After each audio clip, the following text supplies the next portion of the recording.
Now, before you destroy me in the comments, people, I need you to understand.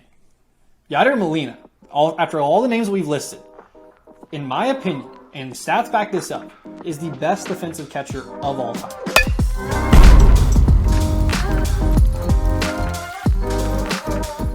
Yo, what's going on, everybody? Welcome back to the Dugout, episode 2, just in time for October baseball. You already know what time it is. I'm Cardinals fanatic AJ Caldwell, a 700 home run fan of Albert Pujols, and that is the Yankees ride or die guy, Drew Zagrossi, a 62 home run fan of Aaron Judge. Drew, how you doing over there, my guy? Yes, sir. I'm doing great, man. Episode 2, I'm so hyped. October baseball's here, like you said. Got a lot to talk about. I think we should just get right into it. Let's get right into it. We are going to get into Drew's kitchen later on about what his reaction was to Aaron Judge and potentially a funny story about his 61st home run that I'm really looking forward for you guys to be able to hear. But let's get right into it. We got a lot of different segments today, and we will finish with giving our thoughts as we prepare for October baseball. But I'm looking forward to this. Drew, let's start it right off. Let's lead it off. We are the team. We are the ride. Let's get right into it. Mount Rushmore of catchers. We're going to give our Mount Rushmore of catchers. This will be over the next couple weeks, months, years, however long this takes us. We're going to give the Mount Rushmore of each position, going from catcher all the way to, we might as well just do DH. I mean, I don't care at this point. The universal DH rule, I think, is great, and I think that'll be something that we should get into as well. But today, without further ado, Drew, I will give you the floor, sir, first, to give your first submission. We're not ranking these. These are just 4 names that we would put on the Mount Rushmore. Neither of us have been there, correct? So neither of us have been to Mount Rushmore. So we have no clue what it actually looks like. But nonetheless, we're going to give our Mount Rushmore of catchers. Drew, kick us off. Alrighty, so there's a lot of catchers. A lot of these catchers actually played more than just catchers. So we have some at first base, one being on my list, and we'll start with Joe Mauer. I grew up watching this man a ton. Just had a really good career batting average with the Twins his whole career. Concussions obviously messed with him, but he had to move over to first base. But one of my favorite catchers, great guy in the Twins organization. That's who I got first. Interesting submission. The only reason I didn't put him on my list is, like you said, he played first base a lot of his career. I want the holistic catcher, right? Can they play behind the plate, and could they also hit the baseball? My first submission, I'm going to save my best for last. My first submission is going to be Buster Posey. Buster Posey, one of the best catchers of all time. He did play in our era, so it's like, oh, they're being biased because they're so young. No. You look in the history of baseball, Buster Posey's that guy. He was part of the Dynasty Giants. That joke that everyone said when the Giants won in even years, whether or not it was a joke, it happened. And so Buster Posey was a main centerpiece of that, one of the best catchers of all time, and one of the most clutch postseason hitters of all time. I'd also put him in that category. Buster Posey, my first submission. Yes, sir. I actually also had Buster Posey, just really special to that Giants organization, and he's now working with the Giants. He's in the organization. I don't know the exact title, but really clutch hitter, really special to the game of baseball in general, so I also have Buster. Buster Posey, one of the best hitters of all time.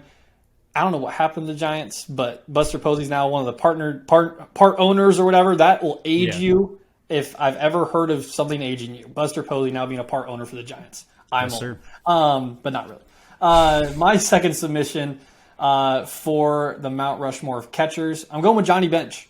He did play for the Reds the majority of his career, so that's a little bit of a downer for me. But this was way back in the day, Reds, which tells you how long ago it was that Johnny Bench is one of the best catchers of all time. The Reds have been that bad. You have to go all the way back to the 40s, all the way back to however long ago it was to talk about Johnny Bench. Same thing, 300 hitter, Gold Gloves, all these things. Didn't win a World Series, but from a talent standpoint, he could hit and he could catch. One of the best catchers of all time. Johnny Bench, put him on my Mount Rushmore. Yes, sir. Alrighty. I actually have next Jorge Posada. Yes, Yankees fan here. I do have another Yankee, as you will see on this list later on. But I don't know, just a part of that core 4, Andy Pettitte, Derek Jeter, Mariano, just a really special era of baseball watching that growing up. Was really a fan with him. Like you said off camera, actually, the no gloves Posada, no batting gloves. I love that. Yep. Started that trend, but I don't know. He won a bunch of World Series with that team, and I feel like I had to put him on here. Jorge Posada, the no gloves, bro. I mean, nobody does that anymore. He would rock that till there was no tomorrow, dude. People forget, like, these are wooden bats. These aren't like, Exactly. oh, it looks wooden. This is an actual, like, wooden bat. You ever got a splinter in your finger? That hurts. Like, nobody's business. And Jorge Posada was like, I don't care. I'm gonna be a part of, like, Yankees dynasty. So Jorge Posada. Okay. I think we have one of the same names on here, so I'm gonna save that for last. My fourth, or I'll say my third, because the fourth I think we have is the same, but my third submission for Mount Rushmore. We've mentioned great athletes. We've mentioned great players. These are guys that Buster Posey, even the most recent one, has also retired. Drew, this is a guy that's still playing. Yes, sir. He's got a chance to win one more ring, and he's got a chance to do it with, yes, my St. Louis Cardinals. One of my Mount Rushmore catchers of all time is Yadier Molina. Now, before you destroy me in the comments, people, I need you to understand.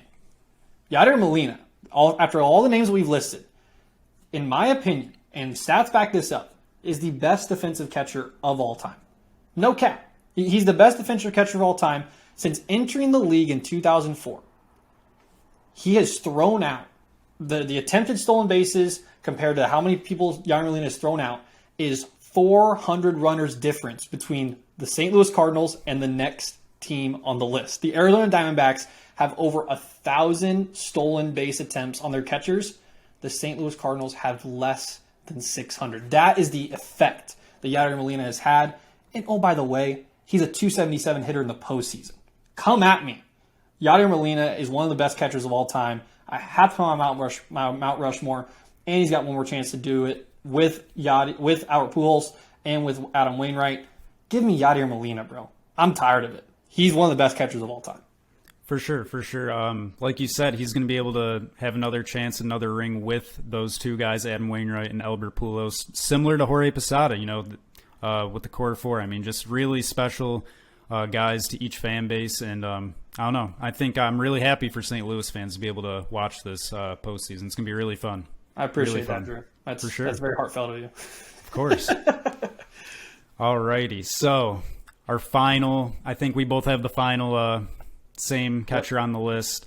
Yogi Berra, just one of the greatest. I mean, so special to the game. 10 World Series rings as a catcher. Just a beloved player by like a bunch of people in the league, and he's got to be on the Mount Rushmore of catchers, I feel like. Yes, yeah. I wanted to defer to you as the Yankees fan to do that. I feel like that was right to do. I get Yadier Molina, you get Yogi Berra. Of course. I won't hold it against you. You don't have Yadier Molina on there. I know it's a hot take, but man, look at Yadier Molina's stats. It is hard to argue with. Yeah. It is very hard to argue with. So there you have it. I got Yogi Berra, Johnny Bench, Buster Posey, and Yadier Molina. And Drew, you have Joe Mauer, Jorge Posada, yes, Yogi sir. Berra. Very hot takes on both sides, but that's what we got. Let us know, Joe Mauer and Yadier Molina. How do you guys feel about that? Does that rub you the wrong way? Go ahead and roast us if you have to. That is the point. Well, Drew, I'm really excited for this next segment because we're a baseball show. We talk all things baseball all the time. And one of the things that we love to do is rag on teams. Now, you guys may not know about us because we cheer for the number one and number two teams in the history of baseball with the most World Series rings. So you guys might think, oh, we're on this pedestal, and we just like, yeah, it's basically what we do. We are on this pedestal, and we do like to talk down on teams. So from 27 World Series rings to 11 World Series rings, let us now talk about another team that I don't know how many World Series rings they have, but it's going to be a long time since they have one. This is our collapse segment. We're going to talk about a team that won a World Series in the last 5 to 10 years that has fallen off the grid. Might as well be a minor league team at this point. And Drew, I'm really happy about this first team. And the reason I'm really happy about this first team is because they're right down the road from St. Louis. In 2014, 2015, they were on top of the world.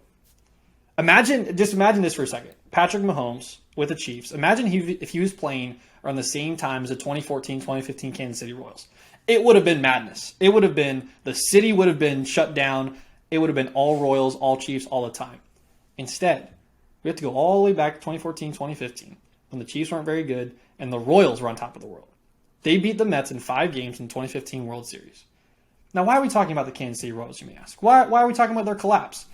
because their collapse has been horrifically hilarious. And I phrase it that way, horrifically hilarious. Let me give you some stats, Drew, and audience.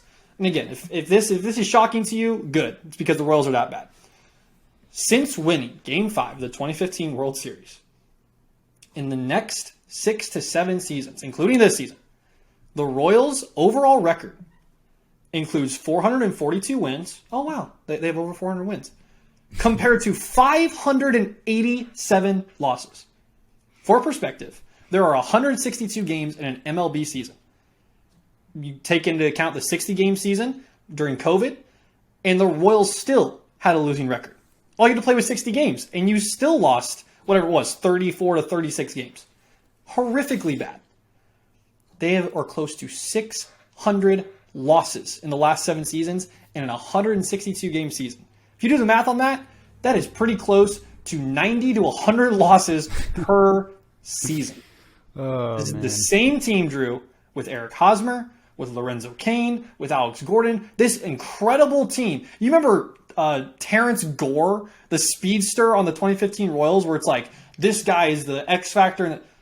Where is Terrence Gore now? Nobody knows. No one He knows. just hops around and goes wherever he wants to. That's how long ago this was. That's how long ago it was. They lost to the 2014 San Francisco Giants. They beat the 2015 Mets. And there is an APB out for them since then. About success, about baseball, about anything related to major league success.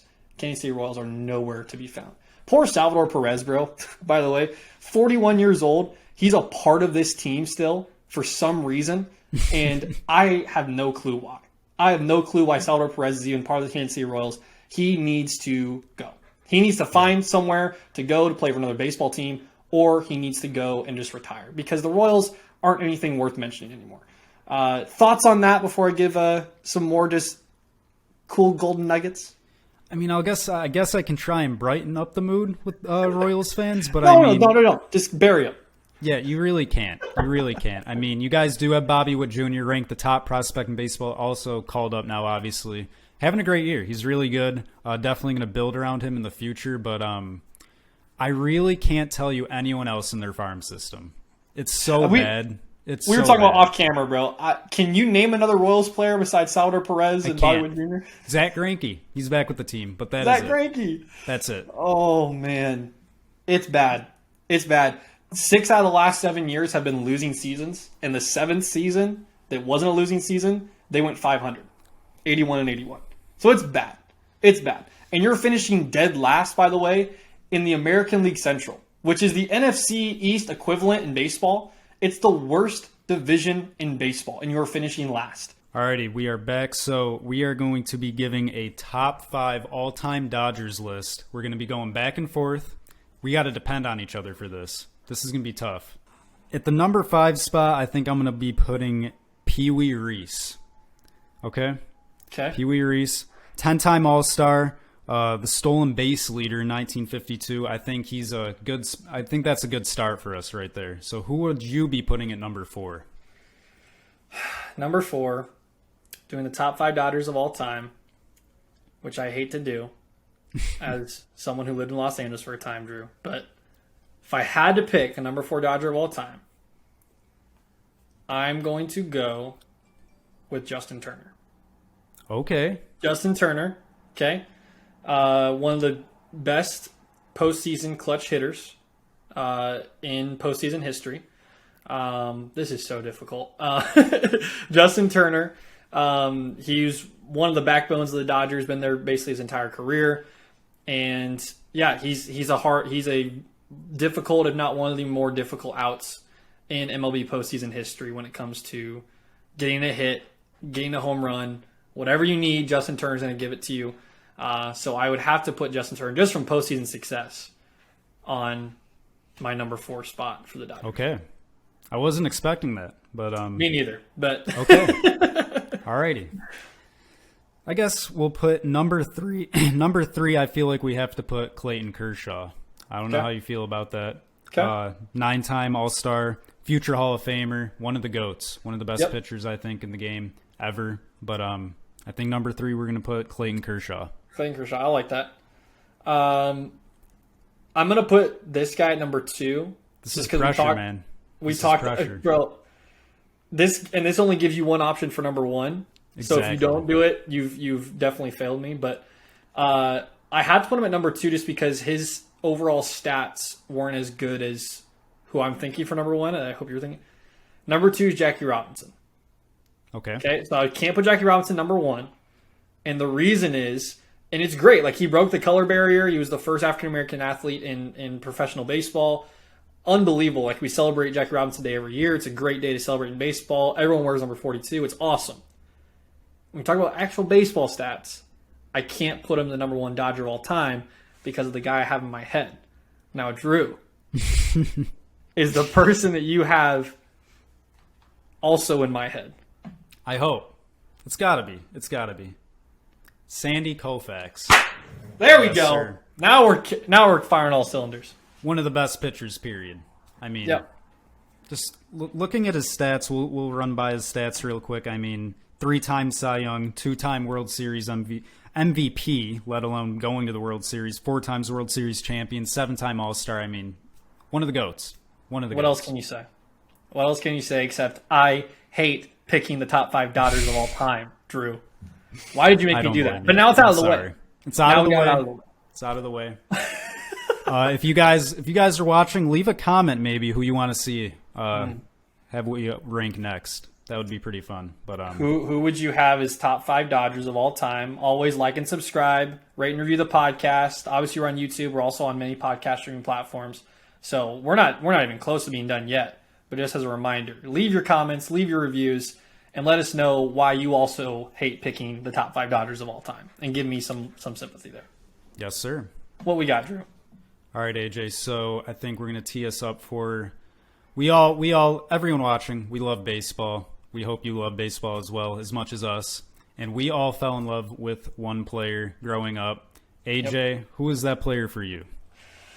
The player who I loved watching and the player who made me fall in love with baseball is actually not as obvious as it may seem, even though it is kind of obvious. And I like the way I set that up there. It's not Albert Pujols. Albert Pujols is not the person that I fell in love with watching baseball. But at the same time, it's very obvious. It's crystal clear obvious. In fact, Drew, it's so obvious, it's almost like his jersey is behind me. That's right. Ken Griffey Jr. is the person that I fell in love with baseball because of. Ken Griffey Jr., when he played for the Mariners, I'm not even talking about his Reds career or whatever other teams he played for. When he was on the Mariners, at the time he was on the Mariners, we were talking about this off camera, Drew. He played right on the end of Michael Jordan's career. So basically, it was as if Michael Jordan took a baton of being the GOAT of sports and said, here, Ken Griffey Jr., you're taking this mantle from me.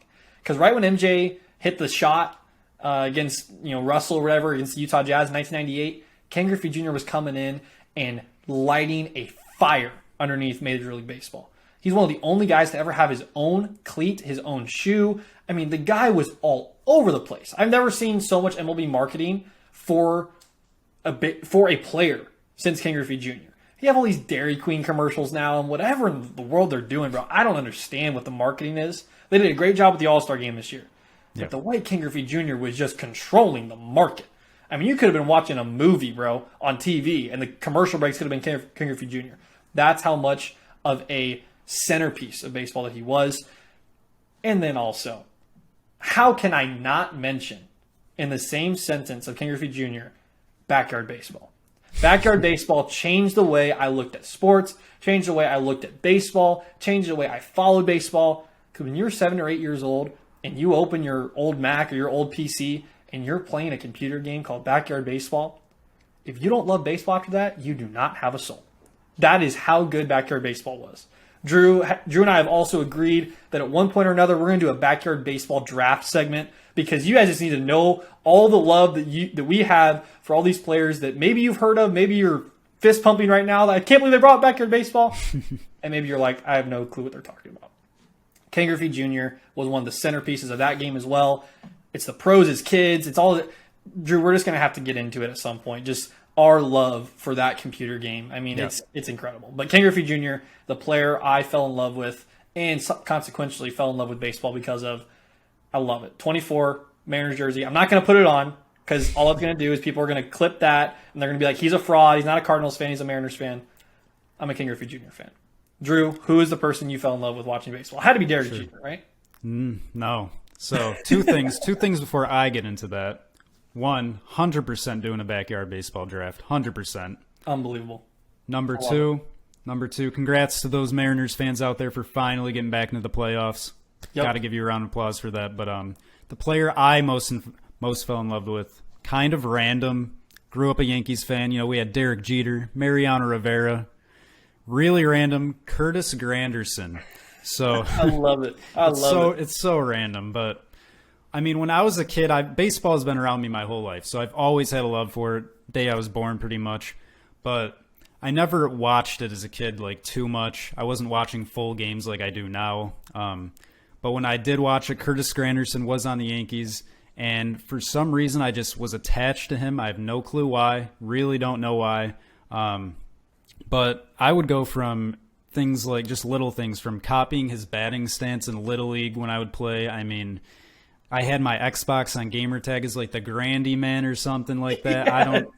Yes. Drew. Just little things like that. I had an attachment to him for some reason. And it was really my first favorite player. I mean, I really didn't have a ton.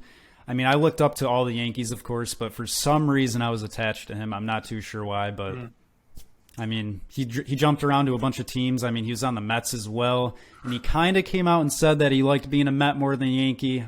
That kind of upset me a little bit, kind of ruined my childhood self, but that's really it. That is Randy, really man, how could you do it, bro? How could you do that to Drew? How in the world? Hurts inside. Speaking of not having a soul, bro. Oh my I know word. he's watching this. You know Curtis Granderson is watching this, bro. Yep. I mean, come on. Dude, I love that. I love this shout out for Curtis Granderson. Mariners, by the way, you were mentioning it. Bro, did you see their position player got the victory the other day? I did. I don't know how often that happens, but that's like they're checking all the boxes this year. Making the playoffs, man. And a position player getting a pitching victory, bro. Like, oh my word. But Curtis Granderson, King Griffey Jr., if you're watching this, we know you're probably not, but at the small chance that you are, we love you guys. Curtis Granderson was never in backyard baseball, by the way. I don't know why. He's a great center fielder, a great player, whatever. You had Kenny Lofton. We're going to have to get into it. We got it. There is our baseball players that we fell in love with and fell in love with baseball because of. And now, Drew, the floor is going to be yours because we are going to talk about Babe Ruth. No, I'm just kidding. We're going to talk about Aaron Judge passing Roger Maris, passing everybody in the American League, heck, passing everybody in baseball for the most home runs in American League history. He hit number 62. But Drew, before you get to talking about how excited you were to watch Aaron Judge's 62nd home run, I need you to let the people know, be transparent for a second. You've told me this story. I think it's an all-timer. Yeah. Talk about where you were, what you were doing for Aaron Judge's 61st home run, and then talk about his 62nd. This is so disappointing. I'm sorry, whoever's watching this, any Yankee fan that's watching Yankees this. fans, just please don't hurt Drew after this. Please protect him. Alrighty, let's just get right into it. So I'm at my house. I'm laying on the couch. Got the game on. I'm so hyped. Have a feeling he's doing it. This is it. 61 is happening 100%. It's like the second inning I'm watching, and I just fall asleep. I fall asleep in the middle of the game. My cell phone was on my chest. It starts ringing, and it was my dad calling me. He's like, "Did you see it?" I'm like, "There's no way that I just missed this because I was asleep." I missed Judge's 61st home run tying Roger Maris. Happened in 1961, and I missed it. Yeah. Didn't you wake up right after it happened, too? Right after it happened. That's when he called me. Right after I saw him in the dugout and all the teammates were around him. I was so devastated. Man. Oh, no. It was so bad. So now I'm on Twitter. I'm scrolling through. Everyone's so hyped. Oh, we just watched this live. I didn't even technically watch it live because I was asleep. It just... Oh, Drew, thank you for that's truly what a podcast is about, is showing your true colors. That's what people are going to fall in love with you and with me, just as baseball fans, is being transparent about that. I thought it was a spoof. the 61st home run. I saw some on YouTube, and I was like, some doofus was playing MLB The Show and was like, look, Aaron Judge hit his 60, and it was actually his home run. I had my notifications off. I was a terrible sports fan as someone who works in sports, and it was like, bro, I don't even know how we're supposed to do this now. But now Aaron Judge hit his 62nd. Yeah. And we're actually baseball fans. We do watch these things. We don't fall asleep like we're 70 years old. Where were you when Judge hit his 62nd? Now give us all the goods. Alrighty. So how was that evening for you? Right. So I was actually sitting right here. I was editing a few videos, and I had it on my other monitor right here. I did get to see it live. Very happy I got to see it, and it's just unreal. I mean, he's rewriting the history books right here. He's going to get a huge contract. He's going to secure that bag. My opinion, the American League MVP, just unbelievable. I mean, he's putting on one of the most craziest offense seasons we've ever seen, and it's just unbelievable. I mean, he's not on Triple Crown watch anymore. That's kind of impossible at this point. Luis Ariz was sitting out those games, kind of upset about that.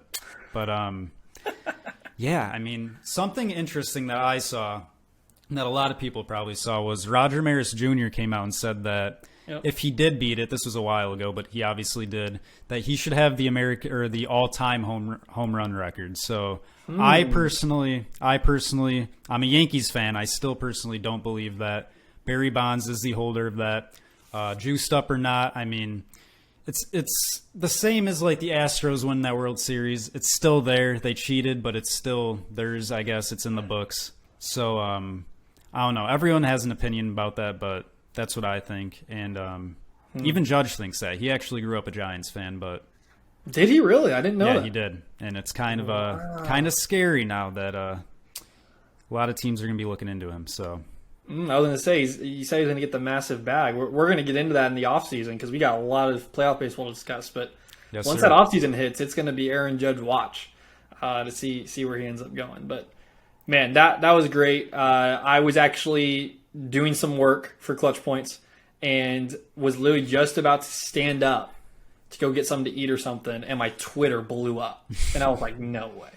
And so I got to watch the highlight and everything, and my roommate's a Yankees fan, and he was like, bro, he hit 62. So it's cool. Moment in baseball history. We've seen now Albert Pujols 700th home run and Aaron Judge 62 in the same season. I mean, we already had the baseball season of our lives, and October hasn't even hit yet. So speaking of which, we're excited about October baseball. The playoffs are actually set now. The Braves win the East. The Mets will have a wild card weekend against San Diego Padres, which I'm very much looking forward to watching that series. Yes. The Padres might shock some people, but I don't know. I know Drew has no opinions on that as a Yankees fan. He probably wants the Mets to win it all. No. But in speaking about the playoffs, Drew, we've talked about some collapses. And we're just in a really good mood, I guess, about just ragging on people. It's probably because the Cardinals and Yankees are doing so well. We need to talk about some very, very disappointing teams this season. Because there are some teams that should have made the playoffs, probably could have made the playoffs, and one of them was kind of close, and the other one wasn't even close, despite having the two best players in baseball over the past 5 seasons. Drew, you want me to go first? I'll give you a rest since you're still reeling from your Judge hype, and hope you don't fall asleep during this segment either. We'll let you. I'm messing with you. But my most disappointing team to miss the playoffs this year is the Chicago White Sox, and I've got a soft spot for this as well because Tony La Russa managed them, and he gave us not one but 2 World Series. In 2006 and 2011 for the St. Louis Cardinals. Tony La Russa is just old, really old. He's not a manager anymore. I love the guy. He's a legend. He's a Hall of Famer. But the way I feel about Tony La Russa is kind of the way everybody feels about Bill Belichick, I feel like, this year. He's lost his fastball, literally. He doesn't have what it takes to manage a team. But in light of all of that, this is not on Tony La Russa as much as it is on the Chicago White Sox. Listen, y'all, the Chicago Cubs play in the same city as you.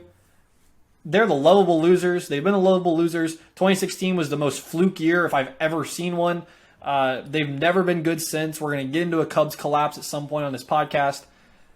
You're not supposed to be worse than the Cubs, and you weren't worse than the Cubs. But if no one looked at your record, they wouldn't have been able to tell the difference. Because here's what happened. You have Tim Anderson, Jose Abreu, Yohan Moncada, Lance Lynn, right? All of these great names, Luis Robert, like all these names that you're supposed to be legit. Yasmani Grandal, Liam Hendricks. I mean, I could just keep going. You were trying to lose. I mean, there's no other way to put it. You were trying to lose your division. You were trying to lose the playoffs. You were trying to lose your season. Because every time, and I watched pregame shows. I watch all these shows. Oh, the White Sox are going to do it. They're gonna win the division. Bro, the AL Central was the pits this year. Like, it was crazy. Awful. It was so bad. Nobody wanted to win that division. The Guardians somehow did because they were the Guardians and they got hot. The Twins, the White Sox, they were trying to... It was like they were vying for a draft pick or something. It made no sense. It made no sense at all. Tony La Russa was walking batters on 1 and 2 counts. Let me type that. On 1 and 2 counts. 1 ball and 2 strikes. Oh, let's just walk him. What? What is that? It makes no sense. Tim Anderson got hurt, broke his thumb. So that didn't help either. But you're the White Sox. And the White Sox, if nobody remembers, took the Astros to the brink last year of the playoffs. To the brink. We're talking about the same Houston Astros that only have Carlos Correa missing from their squad. This is a very, very good baseball team. The White Sox are not. And they're the most disappointing team, in my opinion, this year to miss the playoffs. Who knows what happens to them after this? They might even turn into a collapse story. But since 2005 and winning the World Series way back in the day, what have the White Sox been except just a flash in the pan every once in a while that don't have any postseason success? The White Sox were very, very disappointing. But, Drew, they might not have been the most disappointing team in baseball this year. Nope. Well, one thing to look out if you're a White Sox fan, Tony's not going to be the skipper next year. True. He's not going to be the skipper. He's retired. One thing I do want to look into, though, Donnie Baseball is also not going to be the skipper of the Marlins. So, I mean, I don't know. Just bringing that up. You want Don Niley to manage the White Sox? You never know. When it rains, it pours, man. I don't know if that'd be a good idea. Yeah, I don't know if that'd be a good idea at all. But we'll see. We'll see what happens. I don't think he's done with his manager career, though. Donnie Baseball. I think he's staying in the game. I'm just saying. But that's a take. It's a take. The White Sox may have not been one of the most disappointing teams. Every year, this team disappoints me to the max. Like AJ said earlier, the 2 best players in baseball on their team, the Angels. Now, I mean, I'll keep saying it. The 2 best players in baseball, Mike Trout, Shohei Ohtani, both on that team. And I think this just shows that baseball is such a different sport from any other sport. Like, Ohtani may just go down as the best player ever in baseball with his career when it's almost finished. And the best way I can compare this to is LeBron with basketball. I mean, he's done it. He can carry your team through the playoffs. Ohtani obviously cannot. Mike Trout, he has the help of Mike Trout as well. Can't even get to the playoffs. And I don't know, man. It's just so disappointing. I mean, they got to do something. I mean, their pitchers, Patrick Sandoval, that's like their only other pitcher that I know besides Ohtani on that team. Super average, like a 3.04 ERA. And the thing that really irritates me here is the other team that was involved when Garrett Cole was going to sign with the Yankees was the Angels. And how do you mess that up? I'm a Yankees fan, and I am more than glad to have Garrett Cole. I love him. Very happy he's in New York. He grew up a Yankees fan himself. Perfect for the team. But if you're the Angels and you have Ohtani and Mike Trout on that team, and you can go out and get Garrett Cole, start a bid war with the Yankees and try and get him. I mean, the Yankees would end up winning, but he's from California, so I mean, he could have friends and family go to all the games. I mean, it's just the Angels really just blow it every single year, and something's got to change there. I mean, it's not good, man. It's not good. It's bad. You know how bad it is, Drew? You didn't even bring up Mike Trout. Exactly. Exactly. You just described how disappointing the Angels were. and they were so disappointing you forgot about Mike Trout. That's how bad the LA Angels, Anaheim Angels, I don't even care whatever they are, Anaheim, Los Angeles, nobody cares about your team at all. The last time anyone ever cared about the Angels, Drew, was the movie Angels in the Outfield, right? It could happen. No, it can't. No. It could not happen. I don't care whatever JP says from that movie. It's not going to happen for the Angels until you have a clean house moment. You think of Moneyball when they just brought in all these new dudes, and it's a great movie with Brad Pitt and who's the guy who does the big dude who's the Jonah Hill. Jonah Hill, yeah, the marketing guy. Like, yeah, that's a great movie, and that shows the purpose of how you run a baseball team. I think the Angels need to watch that in the offseason, if I'm just being real. Like, that's about to the point that we're getting to. The Angels are so bad. They're so bad. And like you said off camera, we talked about this. Ohtani signed there for another year. That's just ridiculous. $30 million, bro. That's $30 million. Go. Let the man go. Please. Mike Trout, free Ohtani, please. Free Ohtani. Put in the comments, free Ohtani. When Bryce Harper signed with the Phillies during his press conference, he talked a little about trying to recruit Mike Trout because he was going to be a free agent the year after, I believe. That would have been amazing. That would have been just awesome to watch. Anything would be amazing. Any team. Oh my gosh, I just need somebody else. Yeah. To be like cheering for Mike Trout besides Angels fans, because I don't even know if they know how to even watch baseball anymore. Like, it's bad, dude. It's bad. And they don't even, like, who do they have? The Ducks in hockey or whatever. Like, they don't have another team. Like, this is when it rains, it pours, and it has been pouring for 5 years straight. Let's be real. There's already a ton of teams in California. You got the Padres, you got the Dodgers, you got the Giants. I don't know. we're literally making a case that the Angels need to be a minor league team. That's what we're petitioning. That's free Ohtani in the comments, and also hashtag send the Angels to the minors. That let's just get those two hashtags rolling. But my word, bro, like, the White Sox were bad. They were super disappointing. But Shohei Ohtani and Mike Trout on your same team. Do you know how many times, bro, they had they both homered in the game? Ohtani struck out 10 or something, and they lost. Like, it happened like 7 or 8 times this season. Like, they each had 35 home runs. What do we got to do?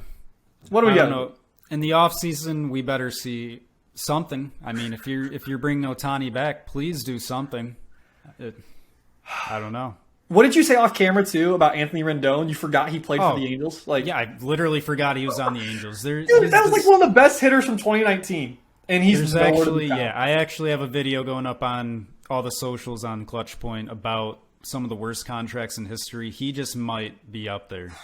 We don't know exactly yet, but he doesn't. We'll get into it later. We'll bring it up again. we got to put the Angels to rest because they don't deserve any more airtime than what we've given them. The only time that we're going to bring up the Angels is in like disappointing segments. These are the biggest collapses. Oh, the Angels. These are the most disappointing. Oh, the Angels. Like, you're never going to hear them in a good light. Yeah. Ever. So that's disappointing. But, Drew, the playoffs start this week. I'm super hyped. Cardinals, Phillies, in St. Louis. You get to kick back and relax. You get to get all your sleeping in now, Drew. Yes, sir. I'm sorry, I'll get off your back. But no, you get to rest up so that you're ready for the postseason. How are you feeling watching the wild card series? You get to basically scout for the next week. Give your take real quick before we head out. I really want. Well, I obviously think that the Rays are going to just blow the Guardians out of the water here. Wow. I really do. Wow. I know I said last week, if the Guardians end up playing the Yankees, I don't know. I really don't know if the Rays are a really hot postseason team the last few years. So it's going to be tough, and I'd like to get some revenge, some vengeance with the Rays. So we'll have to see there. But how about we got to talk about the Cardinals and Phillies here. We need to see how you're feeling here. What do we need to talk about, bro? We gotta see. Do you want me to be honest with you? Oh, I'm shaking in my boots, bro. Come on. St. Louis, October baseball, Albert Pujols, Yadier Molina, Adam Wainwright, and I haven't even mentioned Paul Goldschmidt and Nolan Arenado this entire podcast. True. I hope you're proud of me. I haven't even brought those guys up this entire podcast. True. I brought up Yadier Molina in our catcher segment, And I didn't even mention those guys. Those guys play for the Cardinals. So your bunny slipper, like I'm in my bunny slipper shaking, bro. That's how scared I am. The Phillies are nothing, dude. If we don't sweep them, I don't think I told you this. If we don't sweep them, I'm going to be upset. Yeah. If we don't win game 1 and game 2, if this goes to game 3, I'm going to be so upset, bro. It does not deserve to go to game 3. It should not go to game 3. It doesn't. Yeah. I'm with you there. Yeah, there's really no need for the Phillies to even win a game.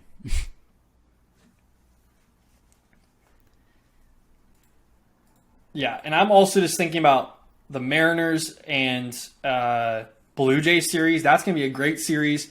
I think the Mariners take it to the Blue Jays. I've already mentioned that before, but Julio Rodriguez is going to show out. They don't get to play any home games in that wild card series, but I think it's going to be a great, great, great series. So it's going to be fun. I'm looking forward to the playoffs. I think they're going to be really great. They're going to go really well. It's an incredible month we have ahead of us. We've had a great baseball season overall, and I'm looking forward to seeing what the Yankees have in store with Drew's Yankees. I'm looking forward to seeing what the Cardinals have in store for Poole's last ride and Molina's last ride. Probably Wainwright's as well. We'll see. But thank you guys so much for watching. We do appreciate you guys. Drew, any final thoughts? Nope. Angels, please get better. That's it. Angels, please get better. Please get better. Don't forget to like and subscribe, rate and review the podcast. We're pumping this out every single week. And when the playoffs start, you need look no further than the Dugout for all of your baseball content. I'm Cardinals fanatic AJ Caldwell. That is the Yankees ride or die guy, Drew Zagrosi. Do the Yankees get 28th World Series championship this year? Or the Cardinals get their 12th? Or is it another team? Let us know. And until then, we will see you guys next week. Thank you guys. See you.